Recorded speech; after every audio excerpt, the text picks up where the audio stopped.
Câmara dos Deputados em Brasília lança frente parlamentar contrária à Zona Franca de Manaus. Princípio de incêndio em usina causa apagão em Parintins. Veja também, comércio já espera aumento de 3% nas vendas para o Dia das Crianças. E os novos selos dos Correios destacam espécies em extinção estudadas pelo INPA. É o que você vê agora no A Crítica na TV.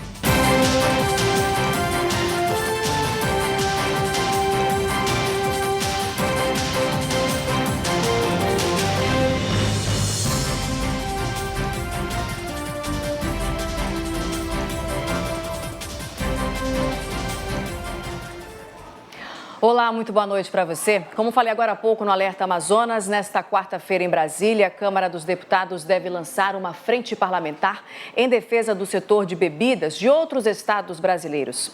Na prática, isso significa uma ameaça à Zona Franca de Manaus. Mais uma, não é mesmo, Rosiane Chagas? Muito boa noite para você. Explica para a gente o que de fato representa aí a criação dessa nova frente parlamentar. Mais uma, Nayandra, boa noite para você, boa noite a todos que nos acompanham agora ao vivo no A Crítica na TV, né? Os ataques vêm de todos os lados, só que dessa vez de uma forma mais organizada, digamos assim, né? Através dessa frente parlamentar encabeçada pelo deputado federal Giga Botelho, do PSL de São Paulo, PSL que é o mesmo partido do presidente Jair Bolsonaro. Na prática, isso representa então mais uma ameaça, né, por conta da criação dessa frente parlamentar que deve ser lançada amanhã, então, lá em Brasília e que tem o apoio da AFEBRAS, né, que é a Associação dos Fabricantes de Bebidas de Refrigerantes do Brasil.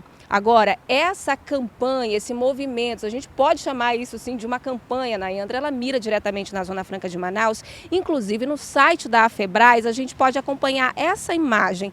Olha só, são 5 tópicos defendidos por essa frente parlamentar e como primeiro item aparece aí o fim da Zona Franca de Manaus. Os parlamentares, né, dessa frente parlamentar, eles dizem que a Zona Franca de Manaus, por conta dos incentivos fiscais, ela causa uma distorção na economia, que isso acaba prejudicando as outras empresas que estão no restante do Brasil e que acabam ficando impossibilitadas de competir com as grandes empresas que estão instaladas no polo industrial de Manaus.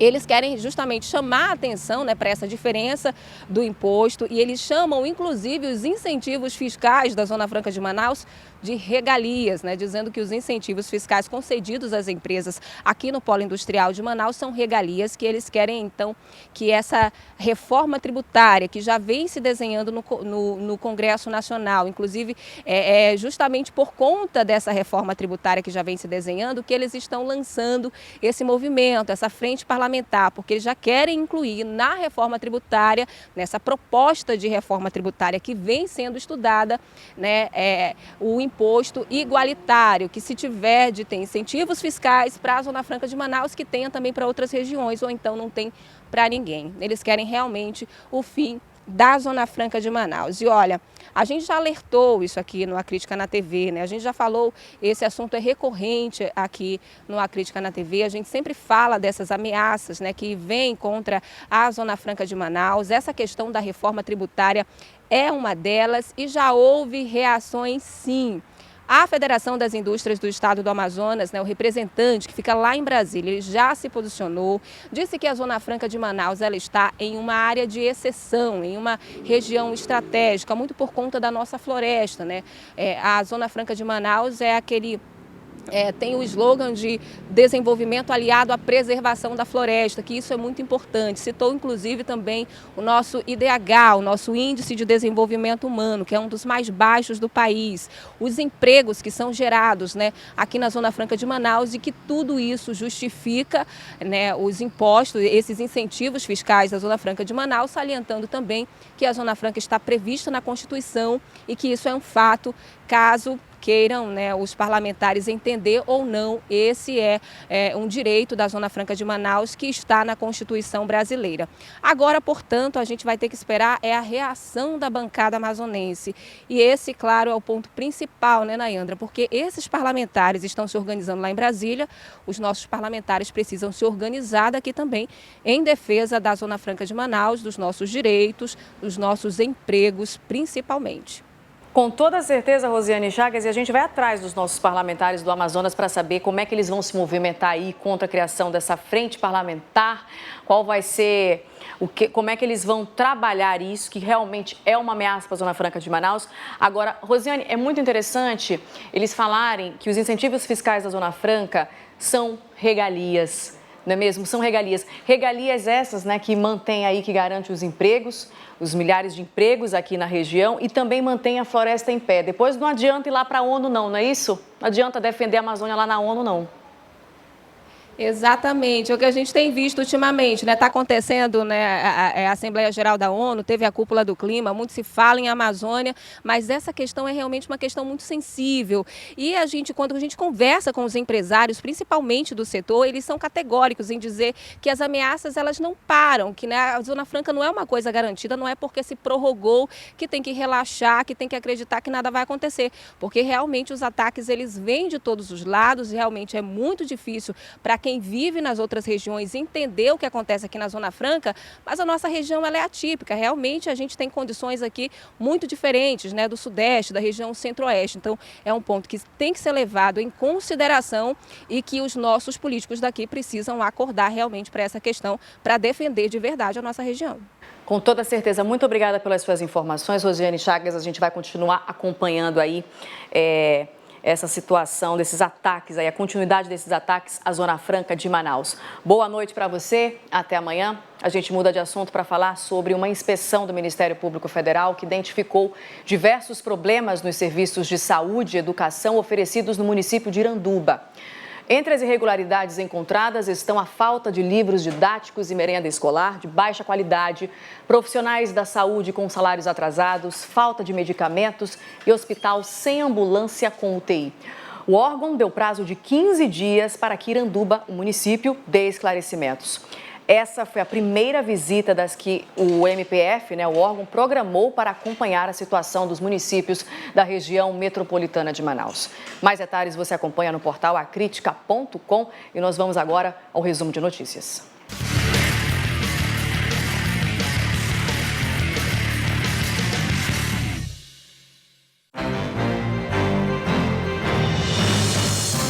De apoio à criança e ao adolescente com câncer do Amazonas promove amanhã uma caminhada de sensibilização para o câncer infanto-juvenil e o diagnóstico precoce. A ação faz parte da programação do Setembro Dourado e vai informar a população sobre a doença, os sintomas e as formas de tratamento. 2 caminhões com 26 metros cúbicos de resíduos de madeira ilegal foram apreendidos numa operação conjunta do IBAMA e Batalhão Ambiental. A carga foi interceptada na M070, que liga Manaus a Manacapuru, e o dono vai responder por crime ambiental. E mais de meia tonelada de queijo e presunto irregulares para consumo humano foi apreendida hoje em uma empresa clandestina no bairro Nossa Senhora de Fátima, na Zona Norte. Os produtos estavam com data de validade vencida e o estabelecimento não tinha o serviço de inspeção estadual, além de não ter condições para funcionar. O local foi interditado e o dono autuado.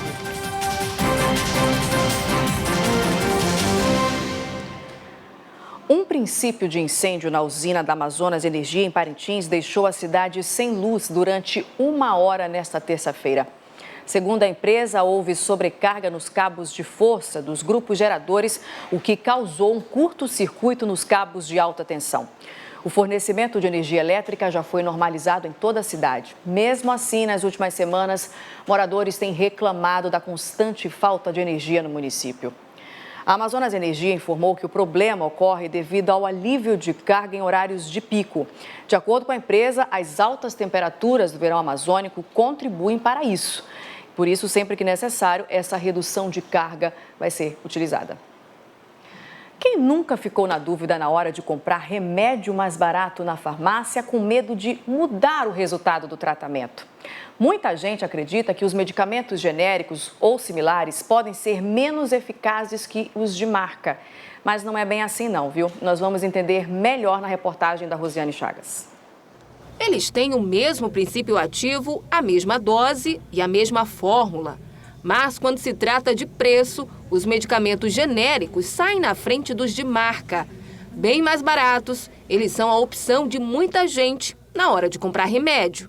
Geralmente, quando é um pouquinho mais caro, a gente procura ver o genérico, que caiba no nosso orçamento, né? A diferença é o preço, né? Que o genérico sempre é mais barato, né? Mais em conta, né?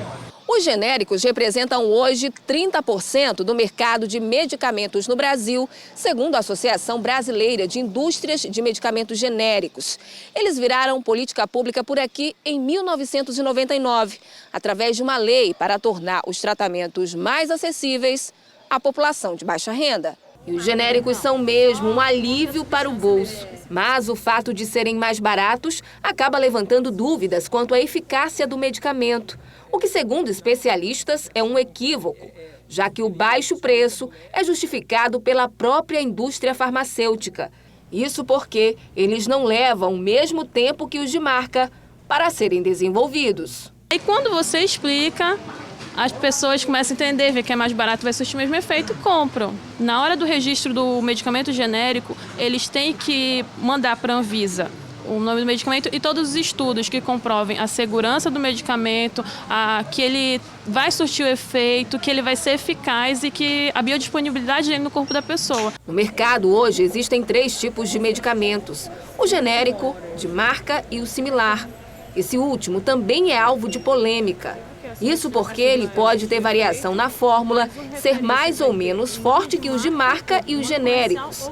Mas este especialista lembra que os médicos têm o dever de colocar na receita as opções com fórmula e nome fantasia do medicamento e que o paciente precisa ficar atento e até cobrar essa informação. É importantíssimo que o paciente dialogue com o seu médico em todos os momentos da consulta.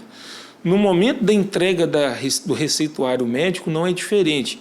É importante que o paciente esclareça todas as dúvidas em relação à tomada da medicação. Do horário, da miligrama, se é melhor antes da refeição, depois, esse tipo de coisa. E também em relação ao medicamento. Se aquele nome que você colocou ali é o nome comercial, se é o nome genérico, de preferência até o médico colocar os dois, né, para que o paciente opte na hora da compra se ele quer o medicamento de referência ou se ele quer comprar a medicação genérica, e que isso esteja explícito na receita e explícito para o paciente. Esse aqui é o nome do princípio ativo, esse aqui é o nome do remédio de referência. E para o Dia das Crianças, o comércio de Manaus espera um aumento de cerca de 3% nas vendas. Uma pesquisa tem apontado que entre as diversas opções de presentes, a maioria dos pequenos, claro, quer mesmo ganhar brinquedos. O Dia das Crianças está chegando e o pequeno Luan Felipe, de apenas 3 anos, não perdeu tempo. Já veio com a família escolher o presente. Eu quero bolinha pula-pula. Bolinha e pula-pula? É. São tantas as opções que Laís, mãe do Luan, fica na dúvida. Por isso, veio pesquisar com antecedência. E também eu vou ter que comprar, além de comprar os presentes, tem o aniversário dele que é bem próximo do Dia das Crianças e eu vou ter que gastar mais ainda.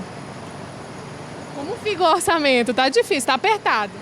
Fica apertado, mas filho a gente sabe, né, que filho a gente ama e a gente quer fazer de tudo por eles e a gente acaba cedendo. Segundo os comerciantes, os brinquedos mais procurados são aqueles que estão na mídia, como personagens de desenho e filmes. Nesta loja, por exemplo, localizada na zona leste de Manaus, os heróis ficaram um pouco de lado e deram lugar a bonecos em miniatura e aos dinossauros. Eles estão entre os itens mais vendidos. Então a nossa estratégia é exatamente esta. Sempre pesquisando, sempre saber o que está em moda, que é aquilo que a criança vai consumir, vai querer. Ela pode não falar, mas o pai tem que se aperceber que este é que é o presente que ele vai dar. Uma pesquisa da Câmara de Dirigentes Lojistas de Manaus mostra que as vendas devem apresentar um crescimento de quase 3% em relação ao mesmo período do ano. O levantamento revela ainda que os brinquedos aparecem em primeiro lugar na preferência, com 22,7%, seguido do vestuário, com 21,4%. De acordo com o presidente da CDL, o levantamento realizado esse ano trouxe uma novidade no comportamento dos clientes. Influência ainda da crise econômica, onde os pais estavam desempregados ou com orçamento bem reduzido. Era exatamente naquele momento que você não tinha recursos, você simplesmente dava ao vestuário, porque era uma peça que você teria que dar de qualquer maneira e não tinha dinheiro para comprar ou brinquedo ou vestuário. E aí optava-se pelo vestuário. Esse ano, como melhorou um pouco mais, nós temos um maior número de pessoas contratadas, o conforto de não ser demitido já é maior, então a gente acredita que essas pessoas entenderam em ouvir um pouco o que a gente fala e dar um brinquedo. As vendas no atacado também devem apresentar um crescimento, já que muitas pessoas aproveitam para realizar ações de solidariedade, como é o caso da dona Nessi. A gente sempre é bom a gente ajudar, a participar dessas coisas. Eu gosto sempre de participar. Então, eu creio que hoje no mundo que vivemos é tanta criança carente, até adulto mesmo. Sempre eu converso com meus filhos, é tanta gente carente, crianças. Então, a gente vai fazer estou fazendo esse gesto. E o Manhã no Ar desta quarta-feira fala sobre a influência das redes sociais nos hábitos de consumo dos brasileiros, com o Emanuel Cardoso. Boa noite, Nayandra. Boa noite a todos que estão ligados no A Crítica na TV. Olha, no quadro Na Ponta do Lápis do Manhã no Ar desta quarta-feira, a gente vai falar da influência das redes sociais na compra de produtos pela internet, viu? Uma pesquisa mostra que mais de 70% dos brasileiros fizeram operações online por meio de informações obtidas virtualmente. Tem ainda as notícias da noite, madrugada e o trânsito ao vivo. Tudo o que você precisa saber para começar o dia bem informado.